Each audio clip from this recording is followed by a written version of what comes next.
Continuing the important texts of BA 3rd English Literature, we will do preface to the lyrical ballads written by William Wordsworth. किता सी important text किते सी दो तीन कर ले सी उन्हां नूं ही आपां कंटिन्यू करदे आ। अगला text आंदा अपने कोल preface to the lyrical ballads।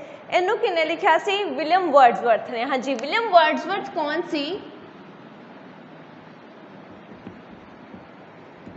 he belonged from romantic era, ठीक है, तो that's why he is called romantic poet, ठीक है।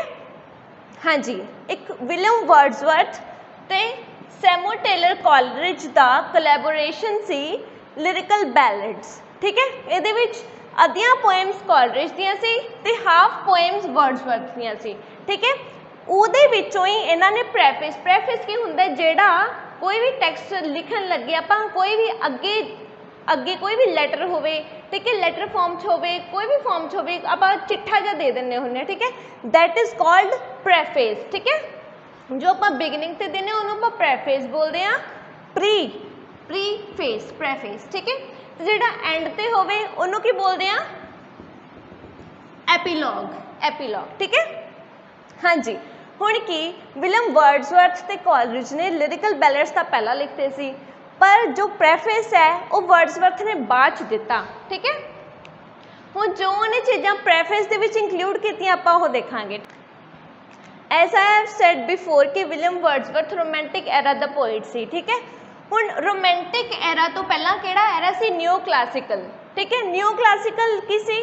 न्यू क्लासिकल दे जेडे राइटर सी, पोइट सी, नॉवलिस्ट, ड्रामेटिस्ट सीगे, है ना, वो किहनूं फॉलो करदे सी? क्लासिक्स नूं।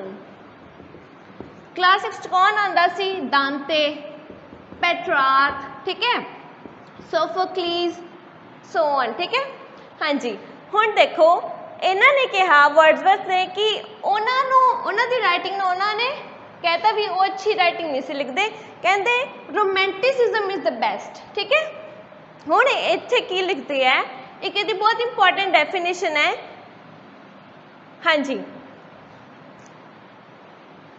Poetry is the spontaneous overflow of powerful feelings.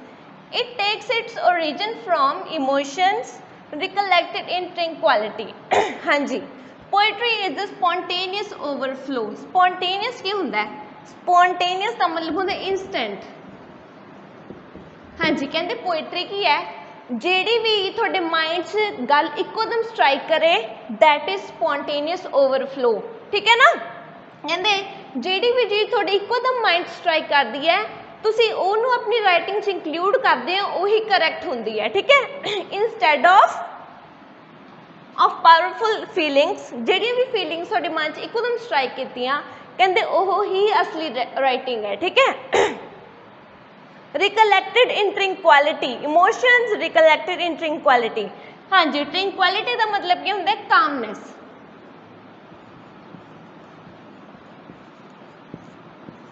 Calmness की हुंदा है? आपां शांत तरीके नाल बैठ के कुछ सोच रहे हैं, ठीक है ना, उन्होंने आपां बोलते हैं। कोई भी इमोशंस जो अपने शांत बैठे हुए अपने दिमाग च आते हैं, ठीक है, उन्होंने आपां बोलते हैं इमोशंस रिकलेक्टेड इन ट्रैंक्विलिटी, ठीक है। हाँ जी, अगला पॉइंट की दसदा वर्ड्सवर्थ, कहते यूज ऑफ लेमैन्स लैंग्वेज। कहते पोइट्री दे विच हमेशा आपां नूं लेमैन दी लैंग्वेज नूं लिखना चाहिए। लेमैन की हुंदा है? लेमैन जेड़ा राइटर ना होवे, पढ़न वाला, रीडर, ठीक है, रीडर नूं आपां लेमैन बोल दिंदे आ। कि लैंग्वेज शुड बी सिंपल, कि जेड़ी लैंग्वेज हर एक नूं समझ आ जाए, ठीक है, वो हुंदी है लेमैन्स लैंग्वेज, ठीक है। हाँ जी, लैंग्वेज शुड बी सिंपल। कहता new classical writers were not pure but romantic writers are pure. Not pure तो प्योर च की फर्क है? देखो, न्यू क्लासिकल च कहते मैटाफिजिकल कंसीट्स यूज कीतियां जांदियां सी, ठीक है, जिवें अपना सी जॉन डन की मैं तुहानूं पहले एग्जाम्पल दी सी ना, कंपस वाली, ठीक है ना, कित्थे कंपस कित्थे लवर्स, ओह बंदा उही समझ सकता है जिन्होंने पोइट्री की नॉलेज होवे, ठीक है। पोइट्री वो थोड़ी हुंदी है जिहदे विच अपना माइंड लगे, ठीक है। पोइट्री वो हुंदी है जिहदे विच अपने इमोशंस होण, इमोशंस जागन, अपने 5 सेंसिस जागन। 5 senses includes taste, touch, eyesight, smell, hearing, ਠੀਕ ਹੈ, ਜਿਹਦੇ ਵਿੱਚ ਆਪਣੇ 5 ਸੈਂਸਿਸ ਯੂਜ਼ ਹੋਣ ਉਹਨੂੰ ਆਪਾਂ ਬੋਲਦੇ ਆ ਸਿੰਪਲ ਲੈਂਗੁਏਜ, ਠੀਕ ਹੈ, emotional language, language of feelings, ਠੀਕ ਹੈ। ਹਾਂਜੀ, ਨਿਓ ਕਲਾਸਿਕਲ 'ਚ ਕਹਿੰਦੇ ਮਾइंड यूज़ ਹੁੰਦਾ ਸੀ, पर पोइट्री ਉਹ नहीं ਜਿਹੜੀ माइंड नाल पढ़ी जाए, पोइट्री ਉਹ है ਜਿਹੜੀ फीलिंग्स नाल पढ़ी जाती है, ठीक है। So romantic poets are pure, new classical poets are not pure, ठीक है।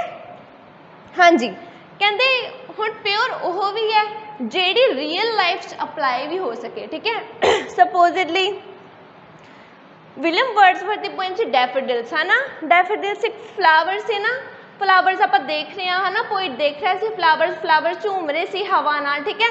आप एग्जैक्टली फील करते जो आप पोएम नूं पढ़ते हैं, ठीक है, तो वो रियल लाइफ अप्लाई हो रही है ना वो, ठीक है, तो that is called pure poetry, ठीक है।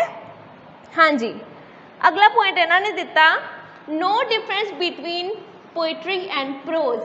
पोइट्री की हुंदी है, पोइट्री वो हुंदी है जिहदे विच राइम होवे, ठीक है, मीटर होवे, म्यूजिक इफेक्ट होवे, म्यूजिकल इफेक्ट, ठीक है। प्रोज केड़ा हो गए, नॉवल्स, शॉर्ट स्टोरीज, ड्रामाज, ठीक है। पोइट्री म्यूजिकल इफेक्ट होंदा, प्रोज की होंदा पैराग्राफ वाइज होंदा, ठीक है, इहदे विच कोई म्यूजिकल इफेक्ट नहीं होंदा।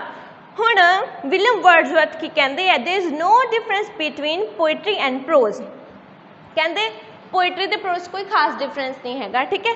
कहंदा जदों आपां पोइट्री नूं पेंटिंग नाल रिलेट कर सकते हैं, कहंदा जदों पोइट्री ते पेंटिंग सिस्टर्स है, पोइट्री ते पेंटिंग सिस्टर्स है, तो कहंदा फिर पोइट्री ते प्रोज क्यों नहीं, ठीक है ना, ठीक है। No difference between poetry and prose, कहंदा कोई डिफरेंस नहीं होना चाहिए, जबकि आपां डिफरेंस रखते हैं, ठीक है। वर्ड्सवर्थ ने कहा सी डिफरेंस हुंदा है पर रखना नहीं चाहिए दोनों दे विच, both should be equal, poetry and prose both should be equal, ठीक है। हाँ जी, अगला पॉइंट है, write what suits you not audience, ठीक है।